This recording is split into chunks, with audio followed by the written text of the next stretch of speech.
So our first guiding question is, just to kind of get into the meat of it, is how do we speak about religious values or religious positions, especially when they deal with public space in a secular environment?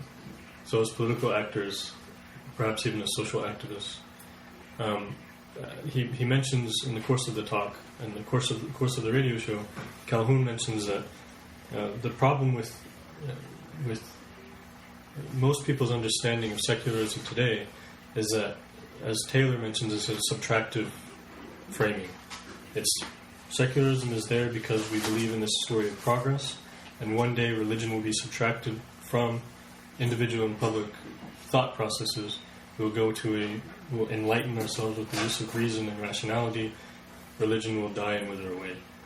But then, as Calhoun problematizes this, he says that the problem is that there's religious resurgence, and religion has never really gone away. So in many of the very important social and political movements that we've seen in the past few decades, they were informed by religious people with religious perspectives and religious positions. He mentions the civil rights movement, even the anti-slavery movement, abolitionist movement, and we can probably continue to cite many more. But there's some cognitive dissonance that happens, because if I'm engaging the quote-unquote secular world, my environment, with religious positions, they say that's not allowed here. Mm-hmm. Right?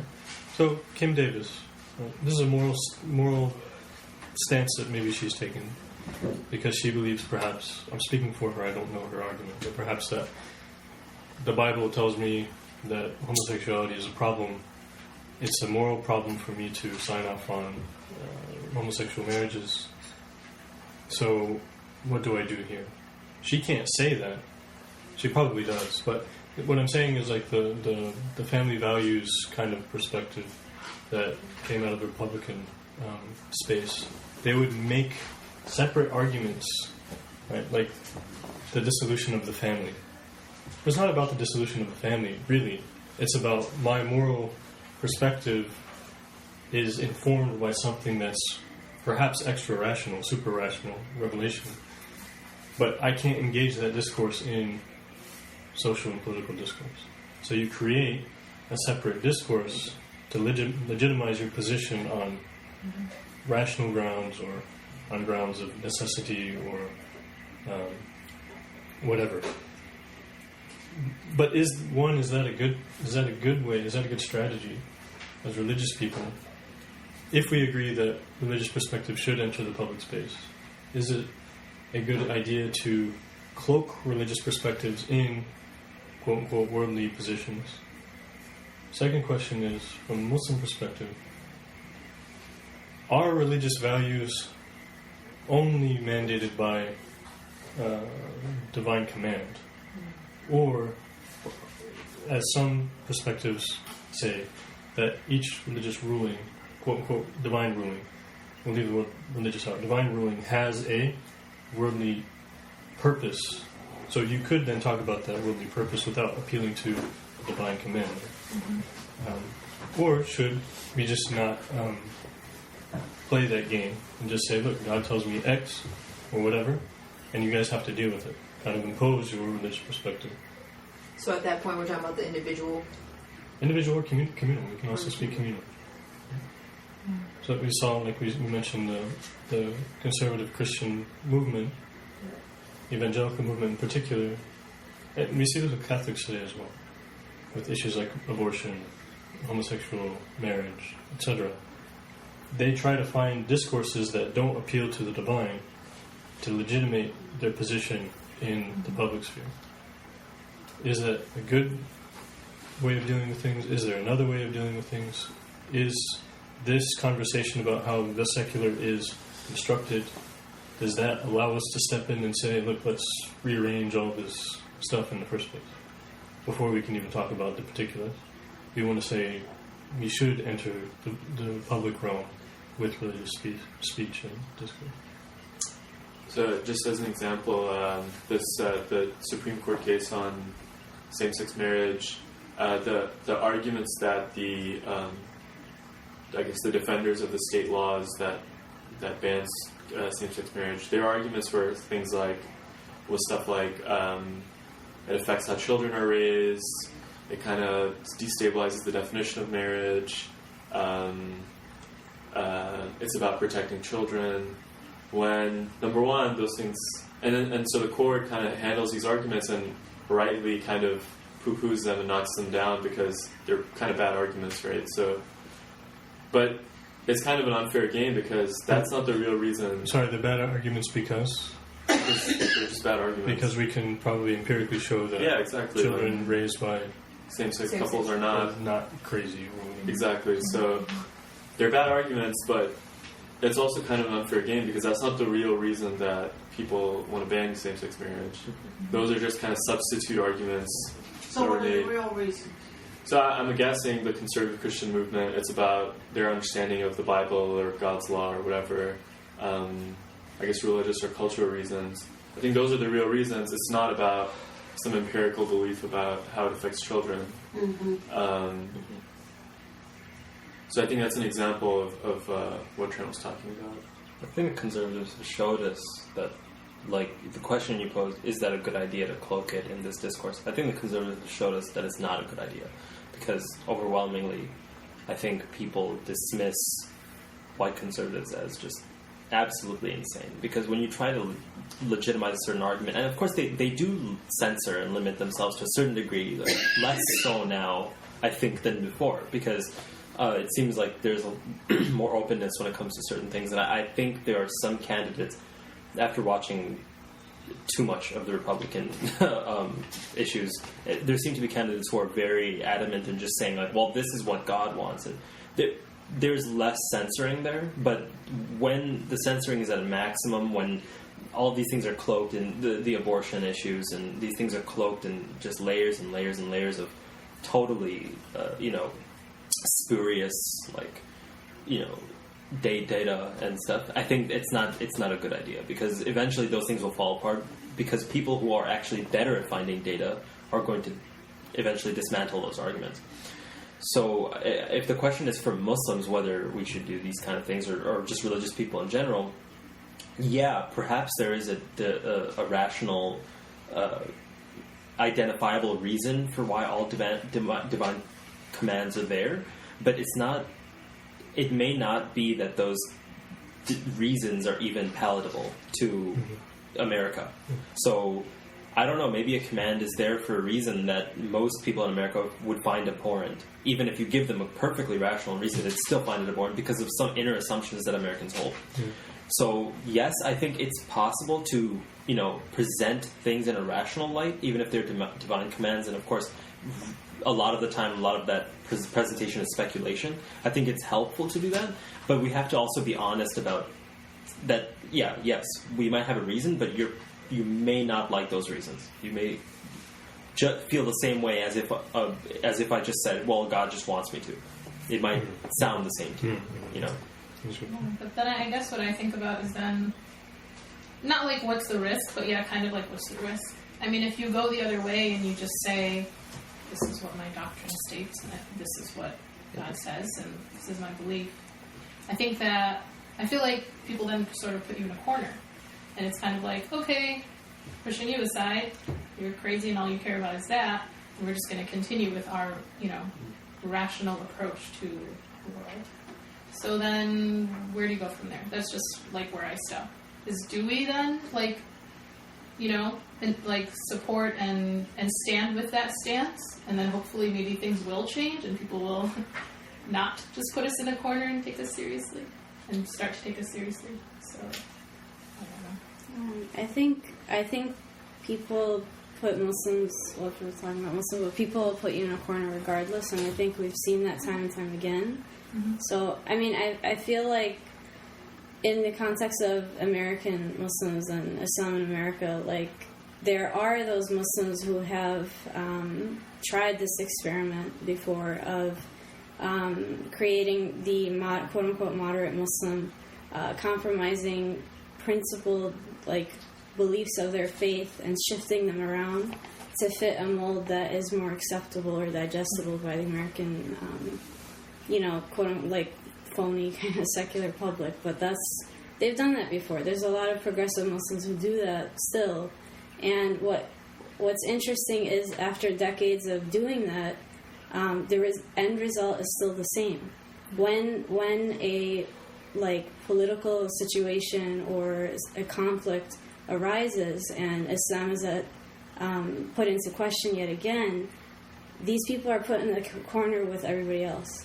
So I don't know what the solution is, but I don't think I think that we've seen that sort of trying to fit and mold and rearrange thing happen again and again, and it hasn't worked. And I've seen it firsthand because I've worked at Care Chicago for a while, and I dealt with PR and I dealt with marketing and communications, so I saw it firsthand, and it doesn't work.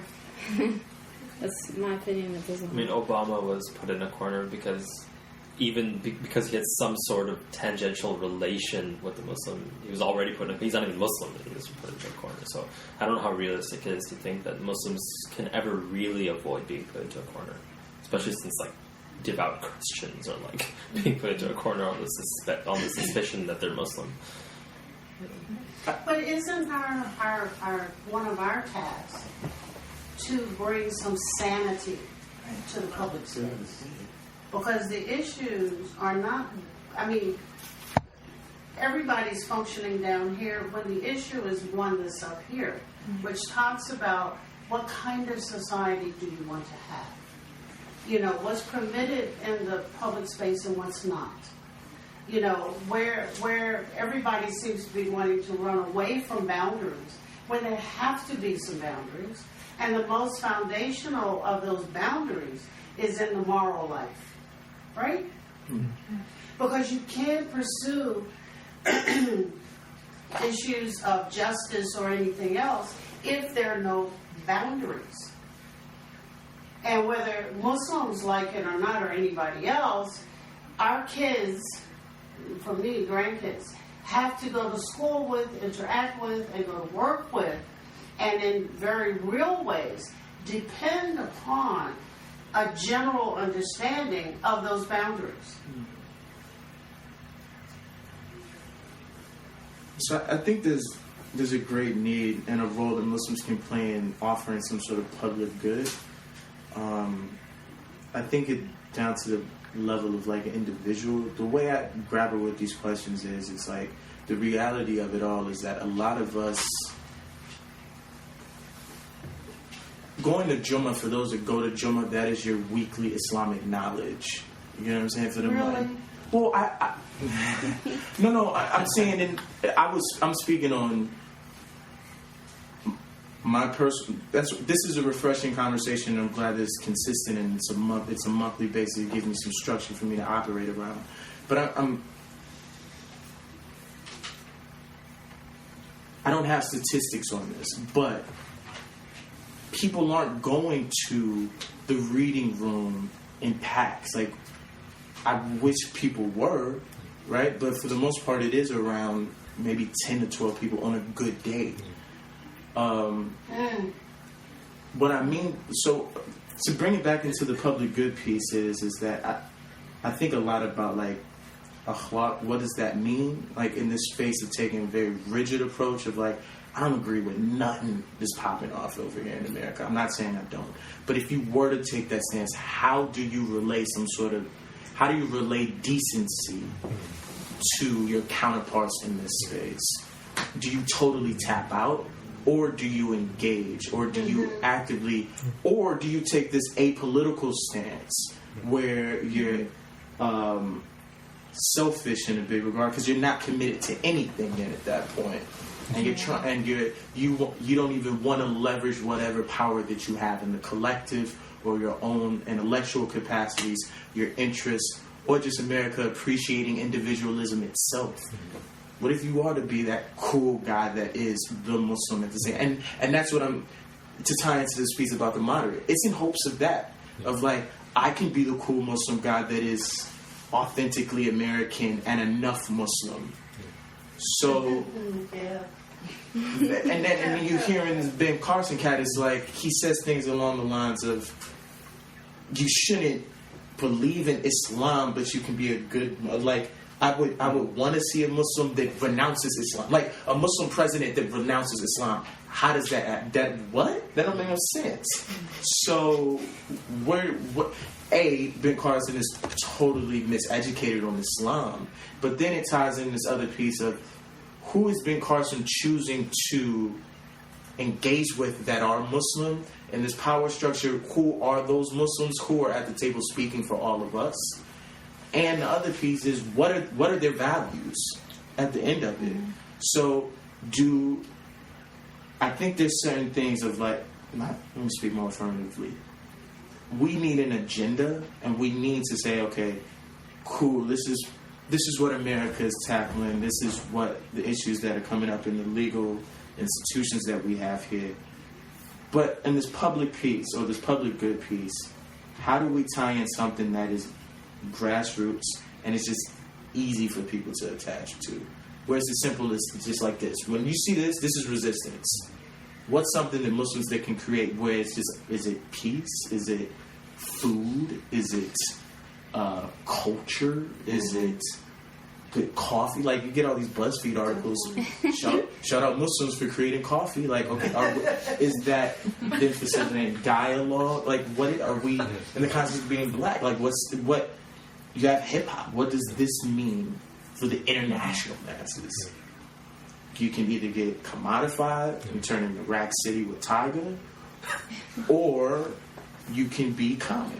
And common's at this weird space because now you got an Oscar. And it ain't many black people winning Oscars. So. Yeah, I really liked the mentioning of like the boundaries. That's actually something that I've been grappling with. I think we've talked about this stuff before, even in the sphere of like activism. And it's kind of like, you know, you're in a space with other activists, and then all of a sudden it's like, you know, you're fighting for something, for social justice. If you want to bring in smoking weed. if you want to bring in like some of the boundaries that you carry in your world, all of a sudden, nope. What are you talking about? And you can't mention it. And you can't talk about it's it. oppressive to somebody else in your Right? Yeah. All of a sudden, you are then stigmatized. So it's a serious question. I think we should talk about it because this problem of like just like liberalism is so rampant, and people don't even recognize it, or the problems with it. So yeah, maybe talk about that. Like, you know, Brother Suleiman. He came to Bet Shalom the other day. There's a brother from the south side who came, and he was like, I'm just going to say it because they're not my words, and whoever wants to eat them can eat them. But he said, you know, I was downtown in like the Bridgeview community was doing like a rally for Palestine. There are Muslims doing a rally for Palestine. And then he said, but then I saw like rainbow flags go up, and I was like, astaghfirullah, and I got up, right? You saw what go up? Rainbow flag. But who are we talking about? Huh? Rainbow. He said, what? The happy people. The person? The brother was like, I went to the Bridgeview. Okay, who was participating? He went to participate in this rally, and he's like, oh, these Muslims are there. And then all of a sudden I saw all these rainbow flags, and I was like, what the heck? And he left, right? Mm-hmm. Now, probably there's a coalition building going on, right? Mm-hmm. But from his perspective, as some type of Muslim, he was like, this shouldn't be in our space, right? From a strategic perspective, probably Bridgeview sees there's some strategy there. That's a very important point. The other thing, though, I do want to challenge you on one thing, was the Ben Carson thing. Mm-hmm.